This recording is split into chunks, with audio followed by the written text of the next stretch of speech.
South Dakota state lawmakers are considering a bill that will raise prices for pesticide makers and applicators in our state.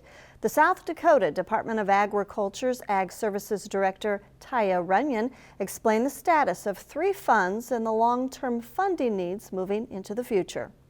Of the 3 funds that are currently overseen by the department that receive portions of the pesticide registration fee, one is significantly overdrawn as of today. One has only a couple $100, and the Weed and Pest Fund maintains a balance in excess of $800,000, which is why we chose not to impose any additional burden on the ag community today.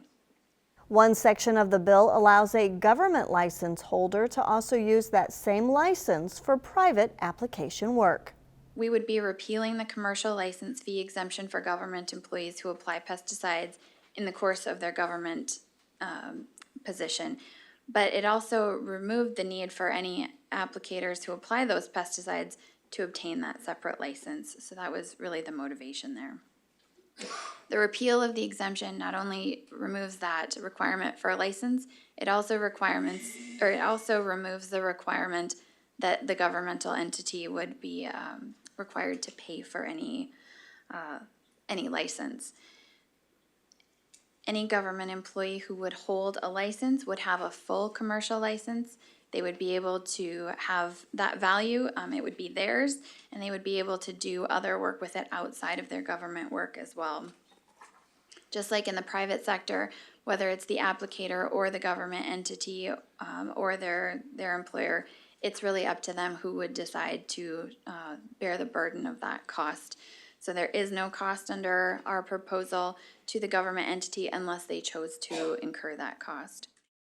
Chris Petersen, the Department of Ag's budget director, laid out the numbers for committee members focusing on the pesticide recycling program and why increasing the current fee from $20 to $40 will make the program more sustainable. Last 2 years' average expenditures for that program average about $383,000. However, last year, the expenses were $421,000. This program isn't mandatory in statute, but really provides a good service. This helps recycle all of those pesticide products out in throughout the state. So the more effort is done, the more recycling costs, the more our contracts cost to do that work. So, Mr. Chairman, with that specific fee, as you work to the bottom of your spreadsheet, you'll see the pesticide recycling program gets revenue from one source. That is the pesticide registration fee. Currently, that's a $20 portion of that fee, $20 out of the $120. On average, there's about 11,000 products registered. So under the proposed Senate Bill 24, that fee would increase by $20 and take the full revenue for the recycling program to go to $440,000. So like we talked about, if expenditures have averaged $383,000 or last year they were $421, having a line item revenue coming in at $440 is going to align that program to sustain itself going forward for a number of years. Senator Rocky Blair of Ideal addressed an amendment that will provide a $5 registration fee increase.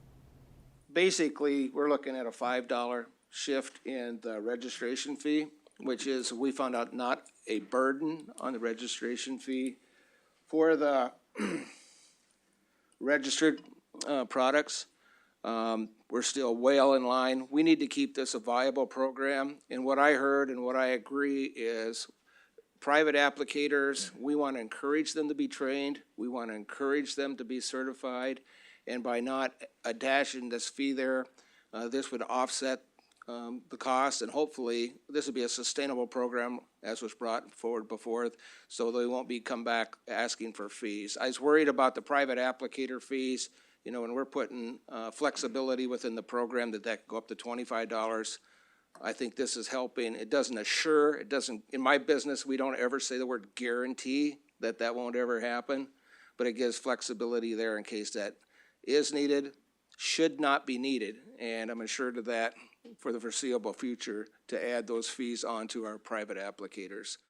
Members of the committee moved the bill to the Committee on Appropriations for further consideration due to the fee increases and additional funding needs. You can follow the progress of Senate Bill 24 by visiting us online at sd.net. For South Dakota Public Broadcasting, I'm Stephanie Rissler.